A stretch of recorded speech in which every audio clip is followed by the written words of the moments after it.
Welcome to all my students for second lecture. Last period we discussed about our section writing skill. First section summary writing. I hope all of you understand and even some students solve the test आणि चांगले marks पण मिळालेले आहेत मुलींना. त्याबद्दल सर्व मुलींचं आधी अभिनंदन. Now today we are going to learn about section second, poetry section. So our first poem, The Song of the Open Road. मुळात टायटलवरूनच आपल्याला लक्षात यायला पाहिजे, song of the open road.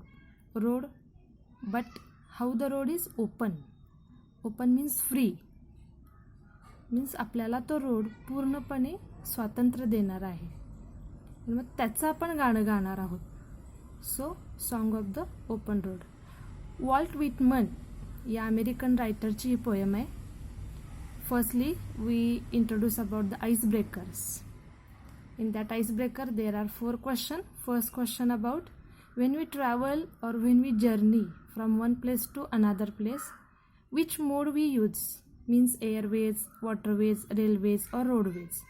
When you give anyone answer about the, if anyone said that I use airways, then why you use the airways, why you use the waterways, why we use a bicycle, why you use your private cars. So give the reason. Third one, discuss with your partner the preparation you would like to make for the journey chosen.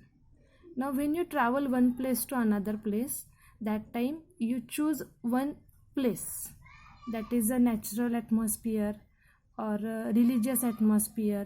So how you choose? That is the second question. You write down your answer. Third question, when you chosen any journey, any travel point, that time have you problem or have you any difficulties? Which difficulties you face, that you mention in the third question.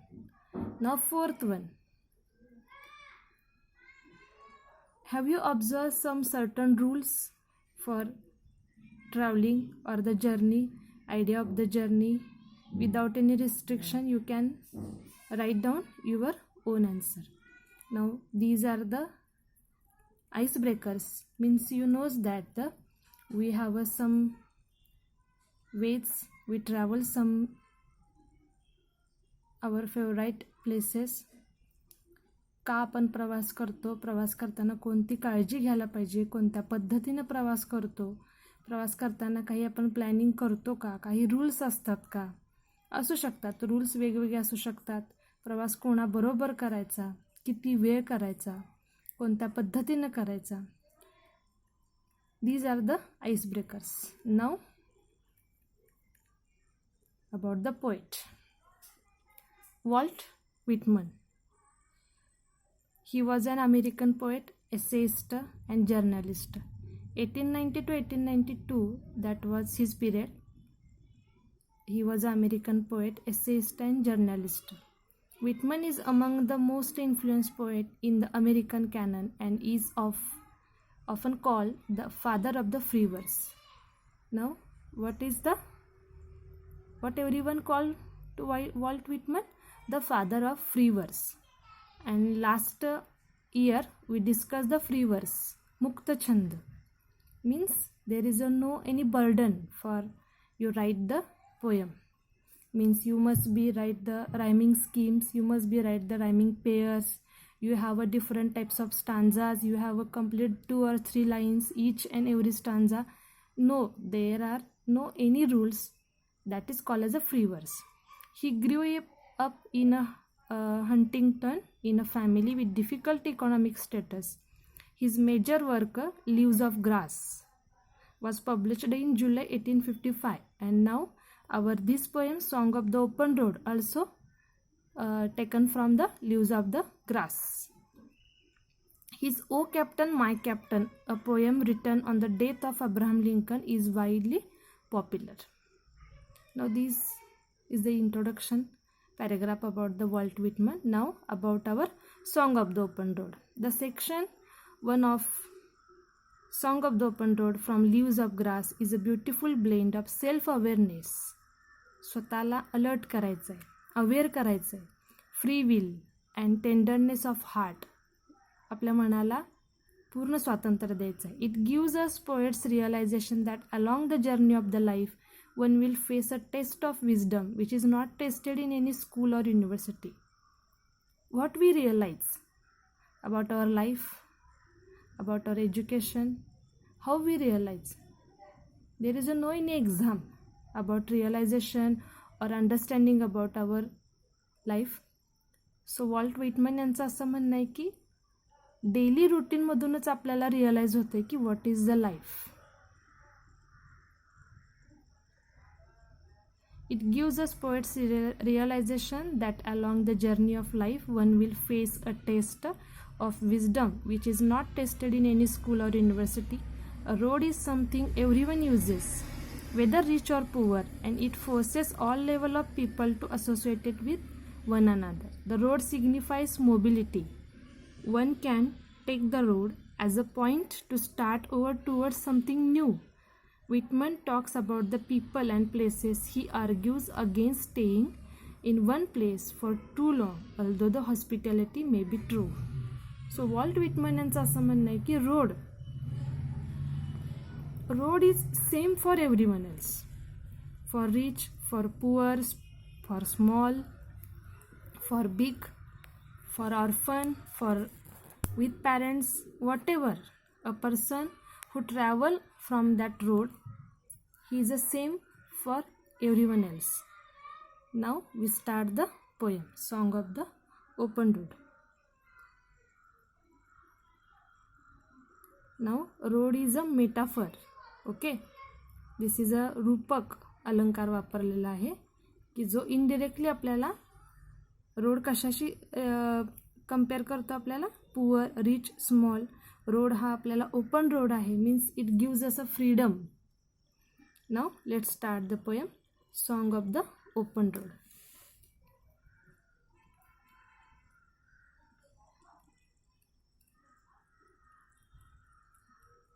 Now first stanza. Afoot and light-hearted I take to the open road. Afoot and light-hearted I take to the open road. मी सुरुवात केली प्रवासाला. But how? Afoot and light-hearted. एक पाऊल हलक्या मनाचं स्वच्छंदीपणे मी या open रोडवर निघालेलो आहोत. माझा प्रवास चालू केलेला आहे. Now what is the atmosphere? The atmosphere is free. The atmosphere is supportive for me. The long brown path, healthy, free, the world before me. मी ज्या वातावरणात निघालो आहे, ज्या रोडवरून निघालो आहे, तो पाथ कसा आहे? Healthy, free. The world before me, माझ्यासमोर सारं जग आहे. The long brown path before me, leading wherever I choose. Now what is the meaning of that line? The long brown path before me, leading wherever I choose. मला हवाय तिथं मी जाऊ शकतो. The road gives me a freedom. That gives me a supportive part in my life. Means these three lines writer explain that how you live in our life. कसं जगलं पाहिजे आपण. स्वच्छंदी मनानं जगलं पाहिजे. ना आडेवेडे काहीही न घेता आपल्या मनामध्ये जे आहे ते मनामध्येच ठेवून समोर येणाऱ्या प्रत्येक प्रेझेंट सिच्युएशनला we must be treat as a opportunity. एक संधी म्हणून आपण त्याच्याकडे पाहिलं पाहिजे. Henceforth I ask not good for fortune, I myself am good fortune. Now I am happy what I have. So why I am asking for a god to good fortune. हे माझ्याकडं सगळं जर आहे, मला open road दिलेला आहे, मला freedom दिलेला आहे, बट मी त्याच्याकडं का मागू? मला अजून काहीतरी चांगलं दे, अजून चांगलं नशीब दे, अजून काहीतरी वेगळ्या पद्धतीचं चांगलं दे. No. Henceforth I whimper no more, postpone no more, need nothing. Now here whimper dark word लिहिलेला आहे. Make a series of low weak sad crises specially with a fear and pain. हे सगळं असताना माझ्यामध्ये जे काय मनामध्ये भावना आहेत, मग त्या फिअरच्या असतील, सॅड असतील, क्राईज असतील, एखाद्या गोष्टीबद्दलचं माझं दडपण असेल, नो मोर, त्याची काहीही गरज नाही आहे.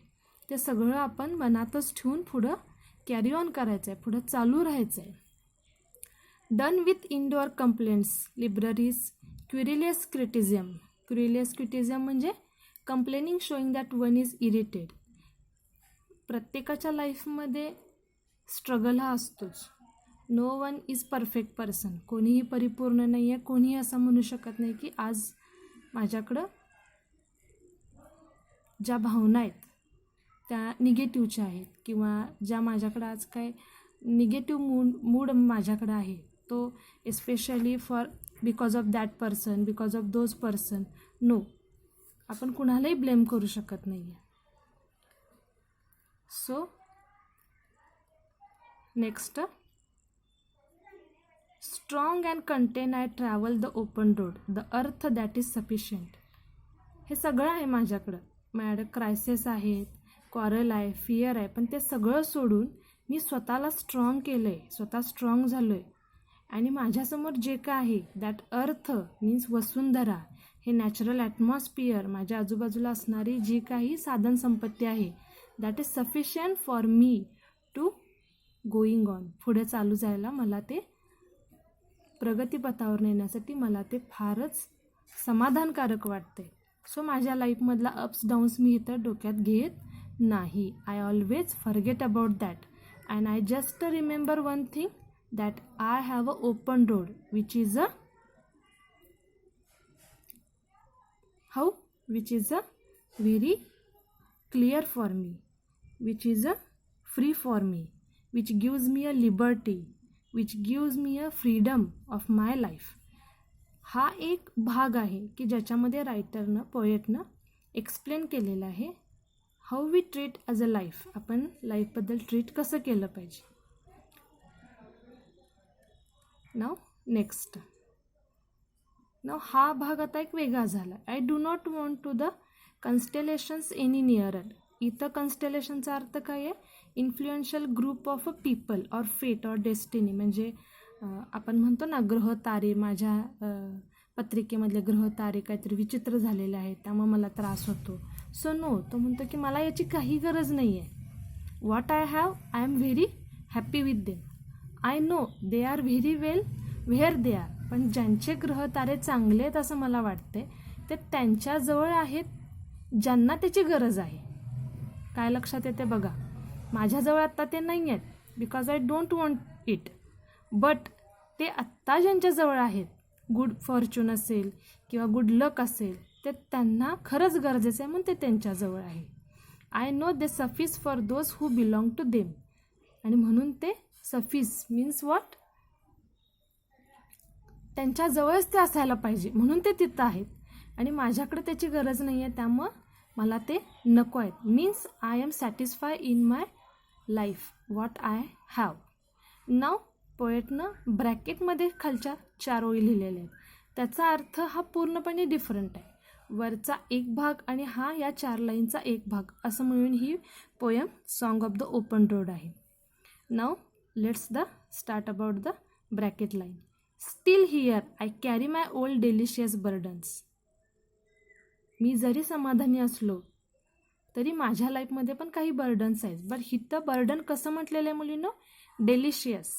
आपण डेलिशियस डिश म्हणतो, डेलिशियस एक ॲडजेक्टिव्ह आहे, पण इथं त्या बर्डनला वापरलेलं आहे. That's why here is a not a negative mood, here is a positive mood.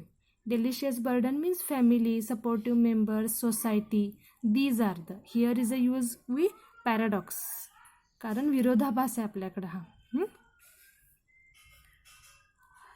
I carry them men and women, I carry them with me wherever I go.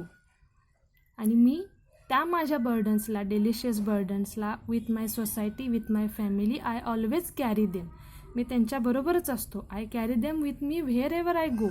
मी जिथंही जाईन हॅपी मूडमध्ये जाणार. बट इन माय लाईफ माझ्या मनामध्ये असणारे sad, good, happy सगळ्या moment माझ्याबरोबरच राहतील. I swear it is impossible for me to get rid of them. मला माहिती आहे, मला कल्पना आहे की मी याच्यावर मात करू शकत नाही आहे. गेट रीड ऑफ देम, च्यावर मात करणे. I am feel with them and I will feel them in a return. असं मला म्हणायचं आहे की मी खात्रीनं सांगतो हे सगळं सोडून मला बाहेर जाता येणार नाही, कारण या सगळ्यांचा माझ्यावर किंवा ह्या सगळ्यांनी मी भरून गेलेलो आहे आणि मला आता परत त्यांना रिटर्न भरवून दाखवायचं आहे, म्हणजे मला परत त्यांना रिपे करायचं आहे. या पद्धतीनं वॉल्ट व्हिटमननं आपल्या स्वतःच्या भावना means as a person how we demand about our life हे एक्सप्लेन केलेलं आहे.